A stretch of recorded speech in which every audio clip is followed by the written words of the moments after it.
Hello friends, welcome you all at Indian institute of learning life saving skills. आज हमने जो series start की है एवरीडे सीरीज़ जो हम लेके आए हैं, जिसमें प्रतिदिन हम डिस्कस करेंगे एक मोस्ट इम्पॉर्टेंट टॉपिक पे, जिससे आप अपनी पेशेंट की जो डायग्नोसिस है उसको बेटर इम्प्रूव कर सकते हैं, उसके ट्रीटमेंट प्रोटोकॉल में और अपने ही लेवल पे। अगर आप कहीं भी पेरिफेरी में बैठे हैं तो ये कोर्स जो हम यहाँ पे करवाते हैं, ये करने के बाद अपनी जो क्लिनिकल जजमेंट है, स्किल्स है, उनको आप इम्प्रूव कर सकते हैं।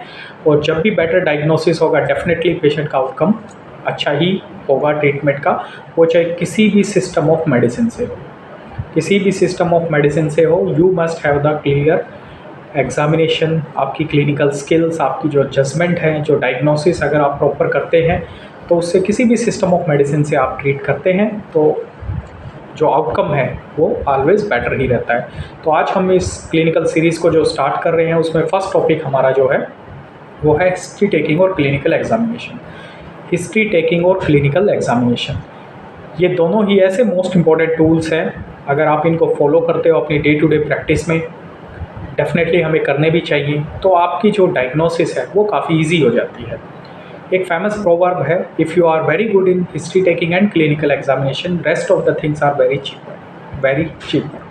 क्योंकि एक तो आप ब्लाइंड अप्रोच करते हैं। ब्लाइंड अप्रोच का मतलब होता है, जैसे मैं एग्जांपल देता हूँ एक फ़ीवर के केस का। एक फ़ीवर का पेशेंट है, उसमें आप पेशेंट आ गया हमारे पास, हमने उसका इन्वेस्टिगेशन बेस्ड डायग्नोसिस किया, हमने सारी इन्वेस्टिगेशन करवा दी, CBC, MP by card, MP by slide, Typhidot, Widal test करवा दिया। ठीक है, डेंगू का अगर वहाँ पे आउटब्रेक है तो डेंगू का टेस्ट करवा दिया, NS1AG है, IgM है, IgG है। उसके अलावा हमने LFT या जो फर्दर टेस्ट है, वो सारी लोड ऑफ इन्वेस्टिगेशन जो है वो पेशेंट के ऊपर पड़ता है। लेकिन आप क्लिनिकल एग्जामिनेशन अच्छा, history plays a most important role. Fever since how many days, spikes, कितनी स्पाइक्स आ रही हैं, एसोसिएटेड कंप्लेंट्स क्या हैं, उस एरिया में या उस टाइम पे कोई आउटब्रेक तो नहीं है, जैसे मलेरिया का या फिर डेंगू का या फिर चिकनगुनिया का या फिर किसी और फीवर का आउटब्रेक तो नहीं है। तो ये सारी हिस्ट्री पार्ट में मोस्ट इम्पॉर्टेंट आती है पेशेंट की। कितने दिन से बुखार आ रहा है, कब ज़्यादा हो रहा है, दिन में कितनी बार आ रहा है, उसके साथ साथ क्या कंप्लेंट्स है, जॉइंट पेन है, सिर में दर्द है। जैसे फीवर काफ़ी हाई ग्रेड का है, सिर में दर्द है, गले में दर्द है, ठीक है, जोड़ों में दर्द है, तो ये सारे वायरल के सिम्टम्स रहते हैं। अगर आउटब्रेक डेंगू का है तो डेफिनेटली हमें डेंगू को भी कंसिडर करना पड़ेगा। लो ग्रेड फीवर रह रहा है, 1 वीक से फीवर है, तो मोर देन 1 वीक फीवर है, तो ये सारे सिम्टम्स रहते हैं टाइफाइड के या फिर एंट्रिक फीवर के। तो ये हम हिस्ट्री से पेशेंट की बेटर एवेलुएट कर सकते हैं। उसके बाद क्लिनिकल एग्जामिनेशन। क्लिनिकल एग्जामिनेशन में मोस्ट इम्पॉर्टेंट हमारा आता है head to toe examination, general examination जो हम करते हैं। उसमें पेशेंट को कहीं इक्ट्रस तो नहीं है, जॉन्डिस तो नहीं है, पैलर तो नहीं है, स्किन पे कोई टैकियल या फिर काइमोसिस, कोई रेडिश डिस्कलरेशन तो नहीं है जो डेंगू में काफ़ी प्लेटलेट कम होने की वजह से होता है, या और कोई वेसिकुलर, कोई स्किन में लीजन्स तो नहीं है, जैसे कोई स्मॉल पॉक्स है, चिकन पॉक्स है। चिकन पॉक्स में कई बार यहाँ पे स्मॉल वेसिकल्स हो जाते हैं, वेसिकल्स हो जाते हैं, फ्लूइड फिल्ड कैविटी स्मॉल्स हो जाती हैं, बैक में और एब्डोमेन में हो जाती हैं। तो ये चीज़ें हमें एवेलुएट करने में मदद करती है। फिर आते हैं हम सिस्टमिक एग्जामिनेशन में। हम एग्जामिन करते हैं थ्रोट को, थ्रोट में कोई कंजेशन तो नहीं है, नोज़ को, थ्रोट को। उसके बाद चेस्ट का एग्जामिनेशन करते हैं, ऑस्कल्टेशन में कोई फाइंडिंग तो नहीं है पेशेंट को, ब्रोंकाइटिस, क्रेपिटेशन, क्रैकल्स, ये ऐसी कोई चीज़ें तो नहीं है, अल्टर्ड ब्रीथिंग पैटर्न तो पेशेंट का नहीं है।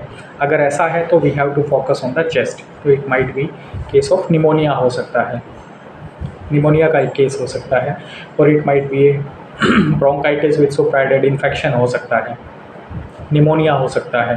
तो ये सारी चीज़ें हमें कंसिडर करते हैं। Then will come on the abdomen. Abdomen को जब हम एग्जामिन करते हैं, 9 क्वाड्रेंट्स जो एब्डोमेन के हम एग्जामिन करते हैं, उसमें हम देखते हैं कहीं पे राइट अपर क्वाड्रेंट है, राइट लोअर क्वाड्रेंट है, उसके बाद लेफ्ट अपर क्वाड्रेंट है, लेफ्ट लोअर क्वाड्रेंट है। ये बेसिकली 4 में ब्रॉडली हम डिवाइडेड करते हैं, अदरवाइज हम इसको 9 क्वाड्रेंट्स में डिवाइड करते हैं। राइट हाइपोकॉन्ड्रिक, राइट लंबार, और उसके बाद right inguinal, left inguinal, left lumbar, और उसके बाद left hypochondriac, epigastric region, umbilical region, hypogastric region. तो ये 9 क्वाड्रेंट्स में हम डिवाइड करते हैं। सपोज करिए राइट लोअर क्वाड्रेंट में टेंडरनेस है मैकबर्ने पॉइंट पे विथ रिबाउंड टेंडरनेस है, पेशेंट को फीवर भी आ रहा है, वॉमिटिंग भी आ रही है। तो ये सारा ट्रायड जो हमारा कंप्लीट करता है, ये ट्रायड हमारा कंप्लीट करता है अपेंडिसाइटिस का। पेशेंट को राइट लोअर क्वाड्रेंट में टेंडरनेस है, वॉमिटिंग है, फीवर भी आ रहा है।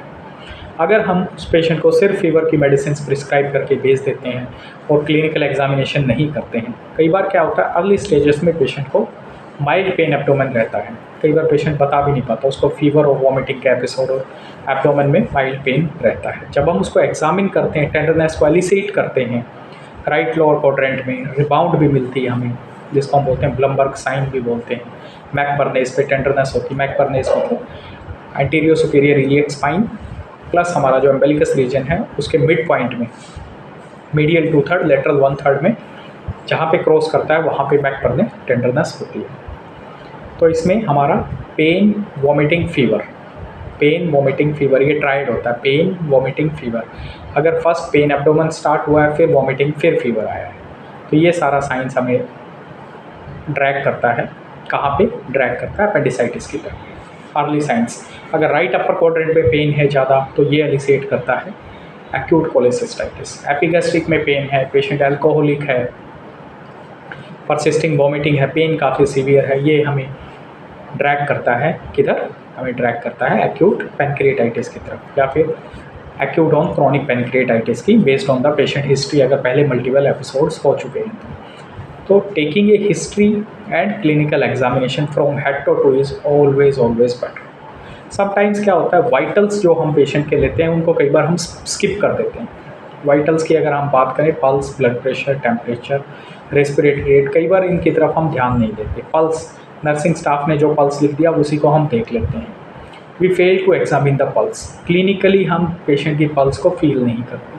जब तक हम पेशेंट की पल्स फील नहीं करते, हमें पता नहीं चलता पेशेंट को टैकीकार्डिया है, ब्रैडीकार्डिया है, या फिर पल्स इरेगुलर है, या पेशेंट को कोई एक्टोपिक्स आ रहे हैं, या फिर एट्रियल फिब्रिलेशन है, कंट्रोल रेट का या फास्ट वेंट्रिकुलर रेट का।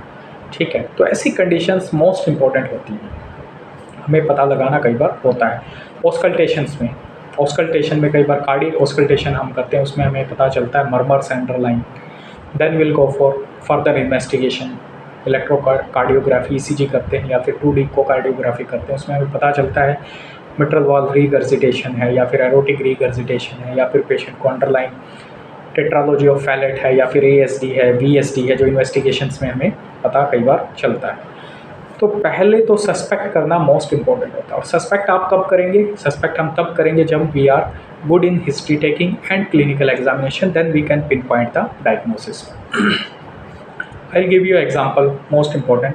नाउअडेज जब भी डेंगू का आउटब्रेक होता है, अगर डेंगू के आउटब्रेक में हमारी रेगुलर OPD में कोई पेशेंट आ जाता है फर्स्ट टाइम, और हम उसकी रूटीन इन्वेस्टिगेशन करवाते हैं और पेशेंट की प्लेटलेट्स आती हैं 30,000, इमीडिएटली उस आउटब्रेक को देखते हुए हमारा ध्यान जाता है किधर? हमारा ध्यान जाता है डेंगू फीवर की तरफ, क्योंकि डेंगू फीवर है, प्लेटलेट्स कम है। पेशेंट को एडवाइस करते हैं सर आपको एडमिट होना पड़ेगा, प्लेटलेट्स आपकी काफ़ी कम है। बेस्ड ऑन इन्वेस्टिगेशंस की सीवियरिटी को देखते हुए पेशेंट बोलता है सर मुझे तो कभी फीवर आया ही नहीं, पिछले 1 वीक से मुझे कभी फीवर नहीं आया, मुझे कोई दिक्कत नहीं है, मैं तो अपनी रूटीन चेकअप के लिए आया था, या फिर मुझे पेट में दर्द था, मैं अपने पेट दर्द के लिए आया था, और हमें रूटीन इन्वेस्टिगेशंस में पता चला कि पेशेंट की प्लेटलेट्स कम है। तो अब हमें यहाँ पे प्रॉपर हिस्ट्री हेल्प करेगी। क्या आपने कभी पहले टेस्ट करवाए हैं? यस, मैंने पहले टेस्ट करवाए, मेरी प्लेटलेट इतनी ही रहती है। तो वहाँ मोस्ट इम्पॉर्टेंट है, आपको देखना पड़ेगा, आपने प्रॉपर हिस्ट्री लेना, प्लस हो सकता है उसने पहले नहीं करवाए हो, फर्स्ट टाइम डायग्नोस्ड हुआ हो, तो we can suspect of the clinical scenario into ITP, idiopathic thrombocytopenic purpura. तो इसमें प्लेटलेट्स पेशेंट की काफ़ी कम रहती है। ये एक इंसिडेंटल डायग्नोसिस है। इंसिडेंटल डायग्नोसिस का मतलब होता है पेशेंट आया किसी और वजह से है और हमें इन्वेस्टिगेशंस करवाए तो पता चला पेशेंट को ये दिक्कत है, तो इनको हम बोलते हैं इंसिडेंटल फाइंडिंग्स, इंसिडेंटल डायग्नोसिस। जैसे पेशेंट आया किसी और रूटीन चेकअप के लिए, अल्ट्रासाउंड करवाया तो उसको पता चला उसकी गाल स्टोन्स है, पित्त की थैली में पथरी है। तो ये सारी इंसिडेंटल डायग्नोसिस होती है, साइलेंट होती है। हो सकता है उसको कुछ प्रॉब्लम ना हुई हो, उसकी एज 60 ईयर्स हो गई, 60 साल तक उसको अब तक कोई प्रॉब्लम नहीं हुई हो, तो ये चीज़ें मोस्ट इम्पॉर्टेंट होती हैं। सेकंड लाइव एग्जांपल मैं आपको देता हूँ। रूटीन में पेशेंट आया हमारे पास और हमने इन्वेस्टिगेशन करवाई, उसका CBC LFT करवाया, और हमने इन्वेस्टिगेशंस में देखा पेशेंट का बिलिरुबिन क्या है, बढ़ा हुआ है। पेशेंट का बिलिरुबिन 10 है या पेशेंट का बिलिरुबिन 6 है, लेकिन OTPT SGOT SGPT बिल्कुल नॉर्मल है। SGOT SGPT बिल्कुल नॉर्मल है, लेकिन बिलिरुबिन बढ़ा हुआ है।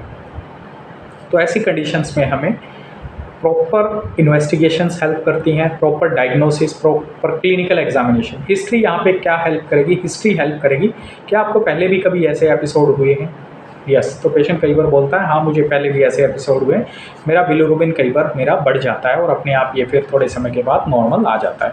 तो ऐसे कई इनहेरिटेड अनकंजुगेटेड हाइपर बिलिरुबिनेमिया के सिंड्रोम्स होते हैं, जैसे गिलबर्ट सिंड्रोम है या फिर दूसरे क्रिकलर नेजर सिंड्रोम्स हैं। तो ये ऐसे कुछ सिंड्रोम्स होते हैं जिसमें कभी भी स्ट्रेस या ऑक्सीडेटिव स्ट्रेस है या कोई और वायरल फिनोमिना के कारण वो इंक्रीजिंगली बढ़ जाते हैं, तो वो बिलिरुबिन ही बढ़ता है। OTPT में वहाँ पे डिफरेंस नहीं आता है।